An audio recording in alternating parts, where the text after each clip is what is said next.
Bonjour à tous, ici le lieutenant-commandeur Guy Guilgentil et j'ai une transmission de la plus haute importance à vous communiquer.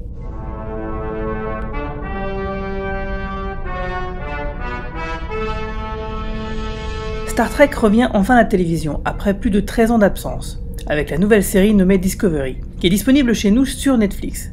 Je vois beaucoup de personnes se mettre à Star Trek avec cette nouvelle série, et lorsque j'en parle avec eux, beaucoup ne semblent pas comprendre mon opinion vis-à-vis de cette dernière. Cette vidéo est donc dirigée vers eux, les autres Trekkers et Trekkies ayant forcément déjà leurs opinions. Mais avant de se demander si Discovery respecte bien l'esprit de la franchise créée par Gene Roddenberry, la réponse que je donnerai à cette question sera forcément subjective. Faisons un petit retour en arrière.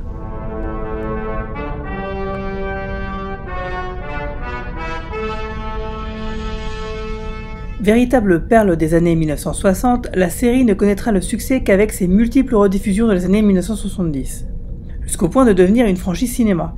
Il y a en tout 79 épisodes. Dans un futur lointain, le 22e siècle pour être plus précis, la Fédération des Planètes Unies dont fait partie la Terre avec de nombreux autres peuples extraterrestres envoie des vaisseaux stellaires à travers l'espace pour découvrir de nouvelles formes de vie et de nouvelles civilisations, et d'aller hardiment où nul n'est encore allé. C'est la mission bien connue de 5 ans du vaisseau interstellaire Enterprise, dirigé avec poigne par son capitaine James T. Kirk. Pour l'assister dans sa mission d'exploration spatiale, il est secondé par un officier scientifique mi-humain, mi-vulcain, originaire de la planète Vulcain donc, ainsi que par le médecin en chef du vaisseau, le docteur Bones McCoy. Sans oublier l'ingénieur en chef Scotty ni Uhura, la responsable sexy des communications, mais aussi avec l'enseigne Chekhov et le timonier Sulu. Cet équipage d'exception va vivre de nombreuses aventures rocambolesques et exotiques durant lesquelles ils seront souvent amenés à affronter des ennemis récurrents, tels que les Klingons ou les Romuliens. Même sur le côté désuet, des pyjamas et des histoires et parfois des réactions des personnages de la série portent un peu à sourire, n'en est pas moins que beaucoup de scénarios des épisodes sont vraiment innovants pour l'époque et encore maintenant portent une certaine résonance. Alors c'est pas ma série Star Trek préférée, mais il faut dire quand même qu'elle a lancé la série de films aussi, qui m'ont permis moi de vraiment rentrer dans l'univers. Donc j'ai vraiment une tendresse toute particulière pour cette série et son équipage.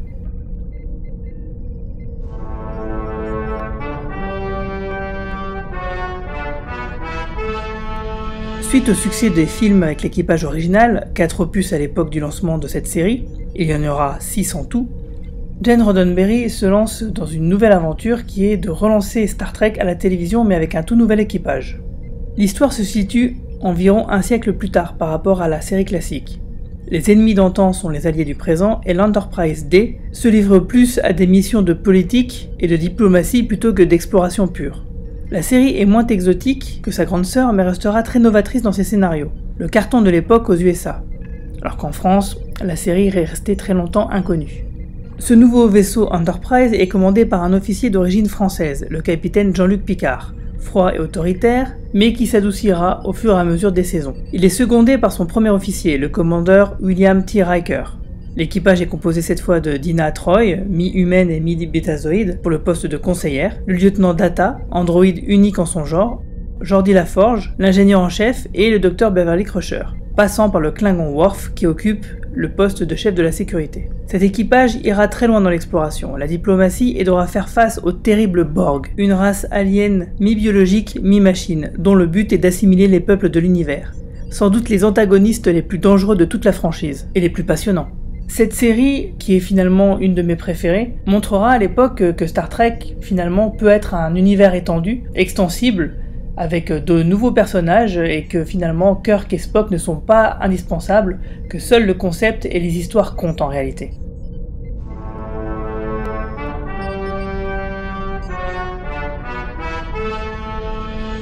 Star Trek Deep Space Nine. C'est en général cette série lancée après la mort de Gene Roddenberry, le créateur de Star Trek, qui était souvent citée comme la mal-aimée à l'époque. En effet, dans cette série excite l'Enterprise et autres vaisseaux au profit d'une base stellaire devant rétablir l'ordre politique de la planète Bajor. Donc fini l'exploration, on est à fond dans la politique. Série qui devient feuilletonnante au fil des saisons et avec une véritable mythologie, ce qui la démarque vraiment des séries aînées.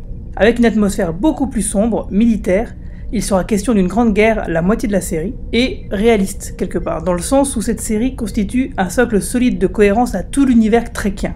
Son histoire, ses codes, c'est la série dans laquelle on verra le plus de civils vivre, c'est la série qui nous montrera le quotidien du kidam moyen de la Fédération. et en ça c'est assez intéressant. Aux confins de l'espace connu, le commandeur Benjamin Sisko est chargé de rétablir l'ordre sur la planète Bajor, qui sort tout juste d'une guerre et d'une occupation menée par les Cardassiens, un peuple rival. Tout cela à bord d'une station stellaire réquisitionnée et rebaptisée Deep Space Nine par Starfleet. Réquisitionnée car c'était une base cardassienne à la base. Sisko sera aidé par le Major Kira, une Bajorane qui fut membre de la Résistance lors de l'occupation. Deep Space Nine sera également un point d'observation du temple céleste des Bajorans, un vortex qui apparaît dès le pilote. C'est un endroit que les membres de l'équipe de Sisko, qui mêlent officiers et civils Bajorans, et autres, comme par exemple des commerçants Ferengi, vont apprendre à aimer, et qui va lentement se charger d'émotions. Mais la guerre guette, et plus tard la Terre sera directement attaquée. Les amis d'hier se changeront parfois en ennemis et inversement, les complots se noueront, se dénoueront, et même la Fédération montrera un côté sombre inattendu, dans ce qui sera la guerre contre le Dominion, un peuple alien étrange qui vient de l'autre côté du vortex. Personnellement, c'est vraiment la série que je préfère avec la nouvelle génération. Et ici, on peut voir un essai réussi de feuilleton et de fresques qui dépeignent une guerre interstellaire. Discovery n'est donc pas la première série Star Trek à taper dans ces thématiques.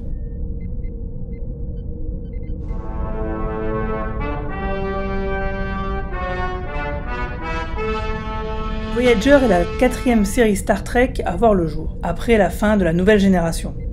C'est à bord de l'USS Voyager que se déroule la série. Lorsqu'un vaisseau du Maquis, piloté par des dissidents de la Fédération, disparaît mystérieusement dans une région inexplorée du Quadrant, l'USS Voyager, commandé par le capitaine Catherine Janeway, est dépêché sur les lieux afin de le retrouver.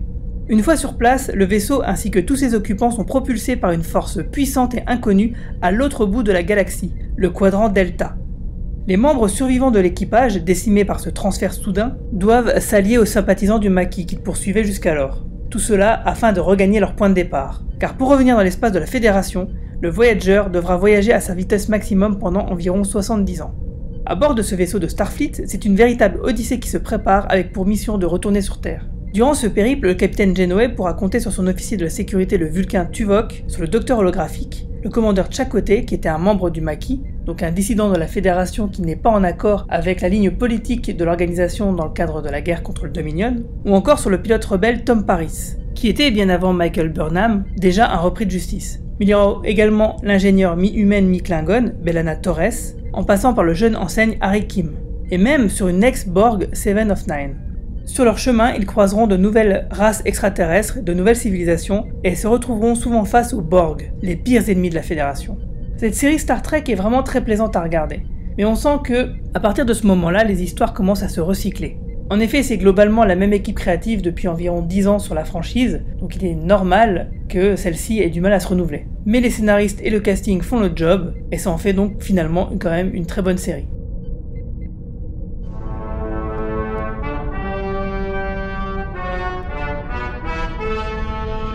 Star Trek Enterprise revient plusieurs siècles en arrière et nous narre la naissance de la Fédération, avec les aventures du tout premier vaisseau terrien, l'Enterprise. Environ un siècle avant l'époque de James Kirk, et près d'environ 100 ans également après le premier contact, vu dans le film Star Trek Premier Contact, alors que la Fédération n'existe pas encore, les humains font leur premier pas dans l'exploration spatiale, aidés par les Vulcains, à bord du tout premier vaisseau Enterprise. C'est à ce moment qu'un Klingon s'écrase sur Terre avec son vaisseau. Il est poursuivi par 2 créatures inconnues et parvient de justesse à les éliminer avant d'être abattu par un fermier. Le capitaine Jonathan Archer, joué par un Scott Bakula des grands jours, se bat auprès de ses supérieurs et à la toute jeune organisation de Starfleet afin d'obtenir l'autorisation de ramener le Klingon sur sa planète. Les Vulcains, voyant cela d'un mauvais œil, obligeront les humains à accepter l'une des leurs, la froide et logique T'Pol, chargée de les guider dans leur mission d'exploration spatiale. L'équipage compte également l'ingénieur au franc-parler Trip, le responsable de l'artillerie Malcolm Reed ou encore le Dr Phlox. Tous sur le vaisseau seront au cœur d'une guerre froide temporelle aux multiples intervenants, dont l'enjeu est l'existence ou la non-existence de ce que devrait être la Fédération des Planètes Unies. Mais cette intrigue bancale finira en autre boudin, et la série qui ne trouvera jamais vraiment son public est annulée au bout de seulement 4 saisons. Et reste à ce jour la série la moins aimée des fans, même si forcément elle en compte quelques-uns. Il faut dire aussi que la corde commençait sérieusement à s'user.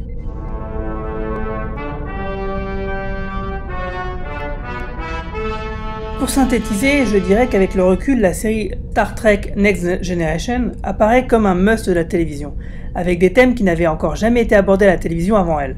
Mais depuis, d'autres séries en ont fait leur chou gras, comme les univers parallèles et autres anomalies temporelles, comme des boucles par exemple. Les arcs amorcés dans la nouvelle génération ont trouvé leur suite dans les séries suivantes, comme par exemple l'histoire de Bajor et du Maquis, qui a été commencé dans la nouvelle génération, puis repris en tant que trame principale dans Deep Space Nine, mais aussi dans Voyager, où la moitié de l'équipage du vaisseau sera constitué de maquisards. Bref, un véritable univers partagé. Ce qui fait aussi, des années 1990, le véritable âge d'or de la saga, avec pas moins de 3 séries télé consécutives à l'antenne, dont 2 simultanément. Mais aussi avec 4 films cinéma qui passeront le relais de l'équipage du Capitaine Kirk à celui de la nouvelle génération avec Picard. Finalement, ce qui aura toujours manqué à la franchise, c'est de faire un peu à la manière de Marvel Studios avec les Vengeurs, un film somme réunissant tous les protagonistes de cet univers partagé très riche et très cohérent. Bref, à mon avis, la nouvelle génération est la meilleure des séries Star Trek, car c'est elle qui a ouvert le chemin à Deep Space Nine et à la suite, et qui a donné ce que j'appelle l'âge d'or de Star Trek. C'est aussi elle qui finalement a sorti la saga du cliché un peu trop kitsch de la série originale, sans oublier pour autant de nous présenter des personnages hauts en couleur et des histoires très fouillées, en essayant de nous montrer un futur utopique où l'humanité aura eu raison de ses démons et pourra montrer le meilleur d'elle-même. Bref, pour moi ce qui caractérise donc l'esprit Star Trek, c'est surtout la bienveillance des personnages, ce qui permet de véhiculer de vraies idées de tolérance, à différents étages. Ce qui est intéressant aussi, et surtout, c'est le fonctionnement en équipe, de voir un groupe de personnes travailler ensemble vers un objectif, une juste cause. Toujours chercher le compromis et d'essayer de comprendre l'autre. C'est à ce titre que Star Trek a toujours cherché à intégrer des ennemis passés au sein d'un équipage. Des ennemis réels ou fictifs d'ailleurs. Par exemple, dans la série originale, l'équipage comprend Chekhov, un russe, alors que la série est tournée en pleine guerre froide dans les années 1960, et un japonais, seulement 20 ans après la fin de la Seconde Guerre mondiale. Dans la nouvelle génération, il y a le Klingon Worf, dans Deep Space Nine, il y a le Ferengi Quark, et dans Voyager, il y aura carrément une Borg. Tout cela pour distiller un message antiraciste. Ce qui compte, c'est l'individu et non pas l'ethnie dont il est issu. Et quand bien même, il est possible de faire la paix avec tout le monde, même avec un groupe d'individus avec lequel nous étions en guerre auparavant. C'est un petit détail, mais qui a son importance à mon avis, et qui est absent des séries Enterprise et Discovery.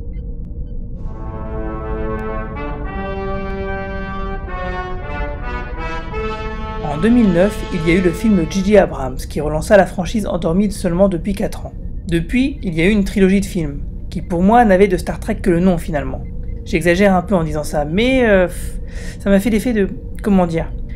Imaginez la série Columbo adaptée au cinéma avec un acteur beau gosse de 25 ans qui ferait du gunfight avec son imperméable, et vous aurez à peu près mon ressenti. Alors déjà, il y a une foule de petits détails qui bousillent un peu la cohérence de l'univers Star Trek. Certains de ces détails sont vraiment infimes et passeront totalement inaperçus pour les novices, évidemment.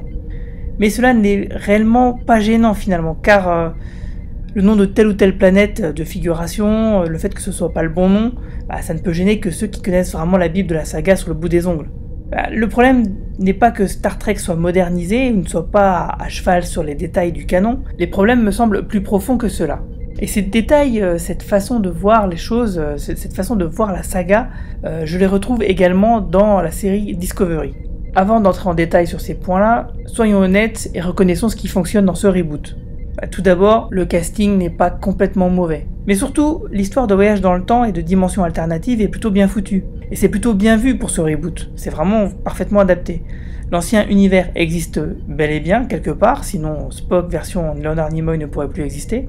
Et du coup, ce subterfuge scénaristique est un bon moyen de continuer la franchise au cinéma avec ses personnages emblématiques, tandis que la télévision peut partir sur d'autres choses.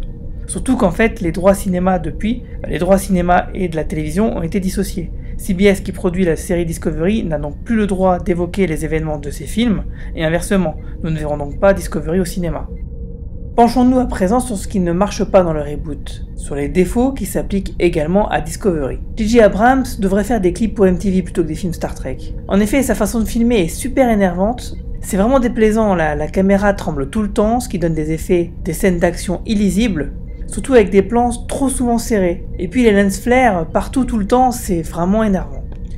Tout ça pour avoir une esthétique entre guillemets moderne et qui excite artificiellement le spectateur, en tout cas pas dans le bon sens. Même dans une simple scène de discussion entre deux personnages, on n'est pas tranquille et le caméraman semble avoir la maladie de Parkinson.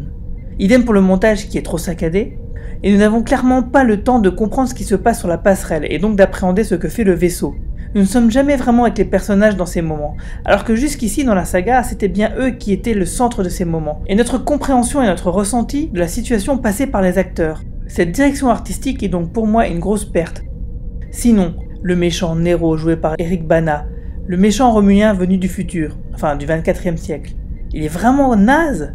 Il fait n'importe quoi, son plan n'a aucun sens dans son déroulement, il défonce Kirk à la fin puis se barre tu ne sais pas où, il y a peu d'interaction avec les autres personnages, sa vengeance n'a aucun sens, vu que Spock et la Fédération sont les seuls à avoir tenté un truc pour sauver Romulus au 24e siècle. C'est vraiment un personnage prétexte. On est loin de tous les méchants complexes et nuancés que nous a toujours servi la franchise. Pour moi, l'histoire est pleine de coïncidences et facilités bien pratiques. Mais celle qui m'a le plus gonflé, c'est que les Vulcains n'aient pas eu la capacité de comprendre ce qui leur arrivait, ni celle de réagir, et il a fallu que l'Enterprise vienne pour cela. Mais bon sang, ce sont des Vulcains, les plus grands scientifiques de la Fédération, ils ont du matos et la compétence, et leur conseil ne se réunit pas autour d'un feu pour chanter des chansons lorsque son monde s'effondre. En tout cas, on se rend bien compte qu'Abrams n'a jamais été vraiment un fan de Star Trek, et il l'aura bien prouvé avec les 2 films qu'il aura réalisés.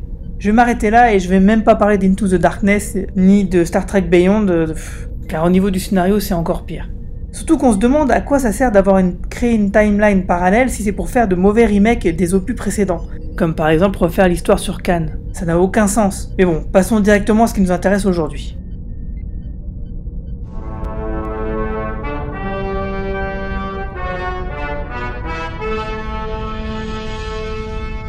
Je ne vais pas m'attarder en détail sur les événements des épisodes, mais me concentrer sur certains points qui résument les plus gros problèmes de cette série. Sinon je suis reparti pour faire des vidéos pour chaque épisode. Alors tout d'abord, nous avons un gros problème de personnage principal. Beaucoup de fans considèrent Michael Burnham comme une Marisou. Ce terme péjoratif est donné à un personnage de fiction jugé trop parfait. Et cela n'a rien à voir avec le fait qu'il s'agisse d'un personnage féminin, car dans la saga il y a une foule d'autres personnages féminins forts, bien écrits et cohérents, comme B'Elanna Torres, le capitaine Janeway, Tasha Yar, Seven of Nine, Jadzia, etc. etc. Michael Burnham, c'est tellement tout avant tout le monde, tout semble vraiment tourner autour d'elle. Et que ça nous rapproche vraiment presque d'un Wesley Crusher, le personnage le plus détesté de toute la saga tellement il était énervant. Ici elle comprend tout, avant tout le monde, et sauve la situation, envers et contre tous. Même le capitaine Lorca semble dépassé à côté d'elle. Tout ça pour dire que ça lui donne une sorte de statut de super-héros, ce qui est plutôt contre l'esprit original de la série à mon avis. Dans la franchise, jusqu'à maintenant en tout cas, le capitaine ou n'importe quel personnage n'est jamais infaillible. Kirk s'en sort grâce à Spock, Picard grâce à n'importe quel membre de son équipage, selon l'épisode. Les personnages de Star Trek n'ont pas vocation à être des super-héros donc, mais juste des héros, ou des personnes avec de belles valeurs. Même Kirk, le plus casse-cou d'entre tous, n'arrive pas à la cheville de Michael Burnham en seulement 2 épisodes. Regardez ce qu'elle fait seulement dans les 2 premiers épisodes. Ce qui rend le personnage effectivement trop parfait. Et d'ailleurs, ça se rapproche un peu de ce qui a été fait dans le reboot au cinéma. En effet, les personnages des films d'Abrams sont moins réussis que dans la saga originale, car dans ces films, Kirk et Spock font également un peu trop super-héros. Un des messages intéressants que véhicule la saga Star Trek, c'est que si chaque individu peut faire la différence dans une situation, c'est presque toujours le groupe entier qui règle cette situation, et selon les épisodes ou les films, les moments de gloire passent de l'un à l'autre. Même si certains personnages sont bien sûr favorisés, c'est certain, surtout dans la série classique avec Kirk et Spock forcément, et aussi le Dr McCoy. Alors quel intérêt de montrer une Michael Burnham presque parfaite, mais que personne n'écoute au final? Peut-être que le personnage est écrit ainsi pour montrer que, contrairement aux apparences, elle n'était pas tant à sa place que ça à bord de l'USS Shenzhou, et le sera peut-être finalement sur le Discovery au fil des saisons. Peut-être que c'est ça, mais bon, ça la rend quand même peu sympathique, et bon, ça risque de tuer un peu la cohérence et la crédibilité de certaines situations. En tout cas, il est tout de même assez bancal de faire tenir tous les meilleurs principes de la Fédération sur les épaules de ce seul personnage, car visiblement pour tous les autres personnages, cela ne semble pas une réelle préoccupation. Pourtant, nous avons déjà vu la Fédération en temps de guerre totale, avec la série Deep Space Nine. Nous pouvons alors facilement faire une comparaison, et voir qu'ici, on sort un peu des clous de la franchise. On peut donc retenir qu'il y a plein de soucis dans le scénario et la réalisation. Voir ce que je disais plus haut sur le reboot de J.J. Abrams, qui s'applique ici un peu, en termes de réalisation et de montage. On se retrouve avec peu d'empathie pour la plupart des personnages principaux, alors que bon, le capital sympathie a toujours été une force des personnages de la saga. En conclusion, sur Michael Burnham, je dirais que si ce n'est pas la première fois que le personnage principal n'est pas capitaine, voire Deep Space Nine, en revanche c'est bien la première fois que le personnage principal n'est pas le plus gradé de la série, et ça c'est intéressant. Tout comme le principe d'en faire le personnage principal et de se focaliser sur lui plutôt que de faire une œuvre chorale comme le furent les séries des années 1990. Ce n'est pas une mauvaise chose en soi. Ce qu'il est par contre, c'est la façon dont c'est écrit, parce que le scénario joue souvent sur la facilité pour parvenir à ses fins. Par exemple, pourquoi en faire forcément la demi-sœur adoptive de Spock? L'univers n'est donc plus aussi grand pour que tout doit forcément nous ramener au même personnage. Il est bien loin le temps de Deep Space Nine où Kira demandait qui était le capitaine Kirk.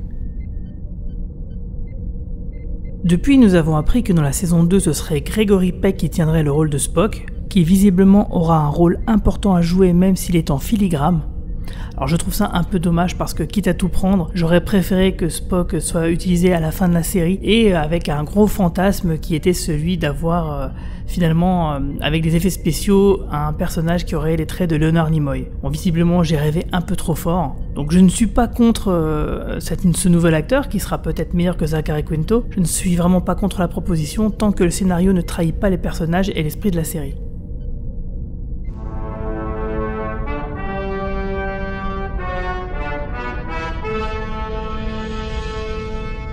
Certains pensent que les fans qui râlent sur les changements opérés sur Discovery viennent du fait que ceux-ci n'aiment pas le changement, et veulent que rien n'évolue.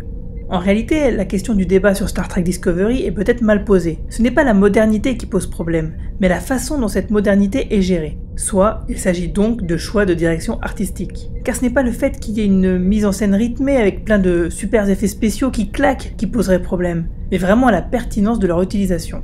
Je vous disais tout à l'heure, par exemple, les scènes sur la passerelle sont devenues illisibles. C'est vraiment dommage car c'est des moments très importants dans la saga. Mais il y a pire, les Klingons ne sont plus du tout canoniques. Les Klingons étaient typés différemment, seulement entre la série classique et le reste de la saga. Des différences qui étaient interrogées dans la série Deep Space Nine et justifiées par pas moins de 6 épisodes à travers la saison 4 d'Enterprise. La saga a donc toujours pris soin d'être cohérente narrativement au point de justifier les différences venant des moyens de production des différentes époques, des différentes séries. Plus de 700 épisodes et 10 films dont la cohérence du canon faisait pâlir d'envie bon nombre de longues franchises du même style, en tout cas jusqu'à maintenant.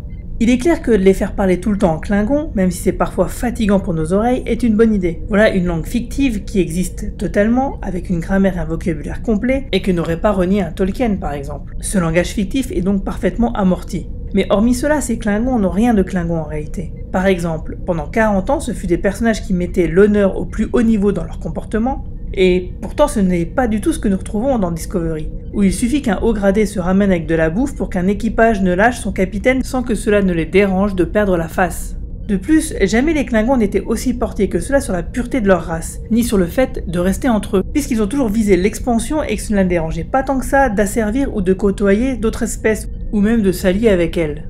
Ni même de s'injecter de l'ADN non Klingon si cela peut les rendre plus forts. On ne peut qu'être donc interloqué devant Discovery qui couvre une période se situant entre la série Enterprise et la série classique, où cette race fut cohérente d'un bout à l'autre. De plus, toute esthétique ici me semble ratée. Les Klingons n'ont jamais eu un look très raffiné, cela a toujours été des sortes de bourrins évoluant dans des décors volontairement spartiates.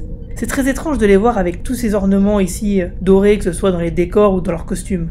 De plus, auparavant, on pouvait penser ce qu'on veut de leur look, mais celui-ci était tout de même unique, et était difficile de les confondre avec une autre race extraterrestre. Alors que maintenant, on dirait simplement une race extraterrestre méchante de base, d'une franchise de science-fiction de base. Ce qui est gênant également, c'est que les Klingons ont toujours été la métaphore de l'ex-URSS. Souvenez-vous, la série classique a été lancée en pleine guerre froide. D'ailleurs, le 6e film, qui est sorti au début des années 1990, était une parfaite allégorie de la chute de l'ex-URSS, où nous voyons les Klingons faire définitivement la paix avec la Fédération.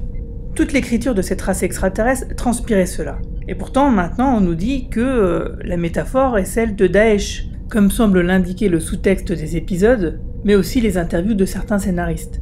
L'Empire Klingon serait donc devenu la métaphore de Daesh, ou plutôt d'une certaine Amérique qui voudrait se replier sur elle-même. Ce qui change quand même beaucoup de choses dans l'état d'esprit de la race. Si le but des scénaristes était de partir sur cet angle, il aurait peut-être mieux valu créer une nouvelle race, de toutes pièces, pour lui faire jouer ce rôle et y dérouler son sous-texte.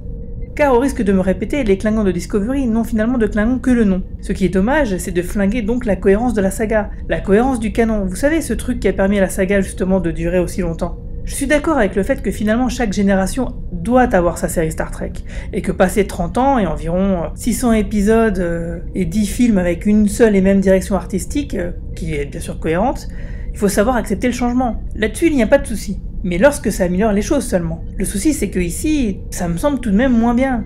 Le look des Klingons, le look de leur vaisseau, tout ça me paraît quand même vachement moins original. Et pire, cela renie des choses passées, qui furent un des éléments importants de la narration. Du coup, je pense qu'il est normal que les fans plus ou moins puristes soient dégoûtés. Parce que pour répondre à la question, Discovery respecte-t-elle l'esprit de Star Trek? Je poserai alors donc d'autres questions. Qu'est-ce que Discovery veut nous raconter? Est-ce le message de tolérance et d'ouverture d'esprit qui triomphe de la tentation guerrière que nous connaissions bien? Pour moi, pas vraiment. Parce qu'ici, un pas de côté est fait pour nous montrer justement l'autre possibilité, lorsqu'on cède à la tentation guerrière. Et du coup, est-ce que ces changements opérés dans l'histoire respectent les personnages?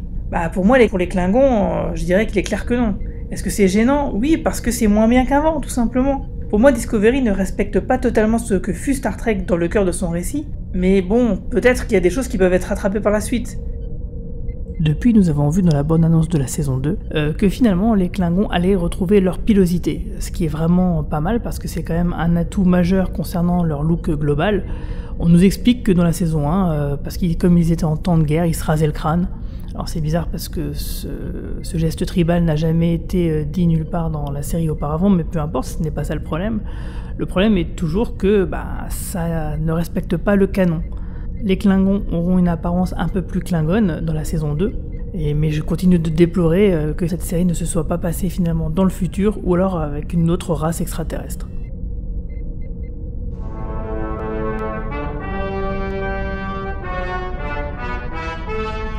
Pour conclure, je dirais qu'il y a quand même quelques points positifs. Par exemple, les effets spéciaux, c'est vrai qu'ils sont vraiment très cool. Tout comme les uniformes et les décors de Starfleet.